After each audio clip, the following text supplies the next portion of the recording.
Hi అండి, ఇవాళ మన రెసిపీ ఏంటి అంటే కమ్మటి మామిడికాయ పులిహోర ఎలా చేసుకోవాలో చూద్దాం.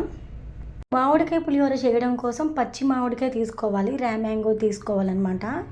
ఇప్పుడు పచ్చి మామిడికాయ తీసుకున్న తర్వాత చెక్కు తీసేసి ఈ విధంగా చక్కగా అయితే తురుముకోవాలి, సన్నగా తురిమేసుకోవాలండి మామిడికాయని. ఇక్కడ ఈ మామిడికాయ పులిహోర టేస్ట్ ఎలా ఉంటుందంటే చింతపండు పులిహోర, నిమ్మకాయ పులిహోర కంటే కూడా చాలా టేస్టీగా ఉంటుందండి ఈ పులిహోర. డెఫినెట్గా ట్రై చేయండి, చాలా టేస్టీగా ఉంటుంది. ఇప్పుడు బౌల్లో చక్కగా మామిడికాయని అయితే తురిమేసుకొని తీసుకున్నాం కదా, పక్కన పెట్టేసేద్దాం ఆ బౌల్ని.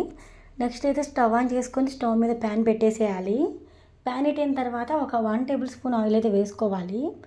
ఆయిల్ కాగిన తర్వాత 1 టేబుల్ స్పూన్ జీలకర్ర వేసేసుకొని అలానే 1 టేబుల్ స్పూన్ తాలింపు గింజలు అయితే వేసేసుకోవాలి.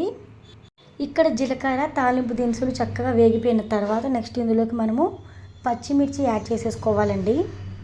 ఇప్పుడు పులిహోర చేయడం కోసం మనం ఇక్కడ పచ్చిమిర్చి తీసుకోవాలి. కారం అనేది ఎలాంటి పులిహోరలోకి వాడం కాబట్టి పచ్చిమిర్చి అనేది 4-5 అయితే తీసుకోండి, చీలికలుగా కట్ చేసుకొని తీసుకోండి. ఓవరాల్గా చెప్పాలంటే మీ టేస్ట్కి తగ్గట్టుగా కారం అనేది యాడ్ చేసుకోవాలి, అంటే పచ్చిమిర్చి తీసుకోవాలండి. ఇప్పుడు పచ్చిమిర్చి కూడా వేసిన తర్వాత కరివేపాకు కొత్తిమీర వేసుకొని చక్కగా ఇక్కడ ఫ్రై అవ్వనివ్వాలి. ఆ తర్వాత మనము తురిమి పెట్టుకున్న పచ్చి మామిడి తురుము ఉంది కదా, మామిడి తురుము కూడా వేసుకొని మంటను లో ఫ్లేమ్లోనే పెట్టి ఉంచేసేసి మనం ఇక్కడ చక్కగా కలర్ అనేది చేంజ్ అయ్యేంత వరకు ఫ్రై చేసుకోవాలండి.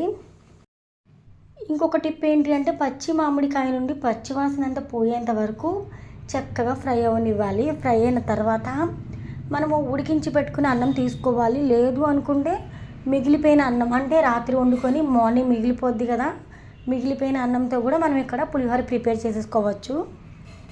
ఇప్పుడు రైస్ వేయడానికంటే ముందుగా కూడా మనం ఇక్కడ ఇందులోకి పసుపు అనేది యాడ్ చేయాలండి. పులిహోరలోకి ఎప్పుడైనా పసుపు అనేది కొంచెం ఎక్కువే పడుతుంది. పసుపు యాడ్ చేసేసి నెక్స్ట్ అలానే పులిహోరకు సరిపడా ఉప్పు కూడా వేసేసుకొని ఆ తర్వాత మనం రైస్ అనేది యాడ్ చేసేయాలి. నేను ఇక్కడైతే ఉడికించిన రైస్ 1 గ్లాస్ తీసుకుంటున్నాను, అంటే 1 గ్లాస్ బియ్యం అయితే నేను కుక్ చేసేసి ఈ విధంగా అయితే పులిహోరలోకి అయితే వేస్తున్నానండి. ఇప్పుడు రైస్ వేసేటప్పుడు చక్కగా మంటనైతే మీడియం ఫ్లేమ్లో అడ్జస్ట్ చేసుకొని రైస్ అంతా కూడా చక్కగా ఇక్కడ మనం ఏమైతే ఇంగ్రీడియంట్స్ వేసుకున్నామో మామిడికాయ తురుము, ఉప్పు, కారం, పసుపు వీటన్నిటిని చక్కగా అబ్జర్వ్ చేసేసుకునేలాగా రైస్ని అయితే కలుపుకుంటూ ఫ్రై అవ్వనివ్వాలండి.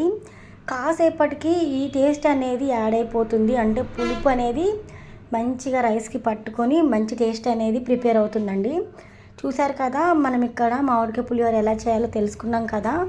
చేసిన రెసిపీ మీకు నచ్చితే కనుక వీడియోకి లైక్ ఇవ్వండి. లైక్ ఇవ్వడం వల్ల ఈ రెసిపీ కొత్త వాళ్ళు కూడా నేర్చుకునే ఛాన్స్ ఉంటుంది. మన ఛానల్ని సపోర్ట్ చేసే వాళ్ళకి, వీడియో చూసే వాళ్ళకి ప్రతి ఒక్కరికి కూడా థ్యాంక్ యూ సో మచ్ అండి. మరొక హెల్దీ రెసిపీతో మళ్ళీ కలుద్దాం.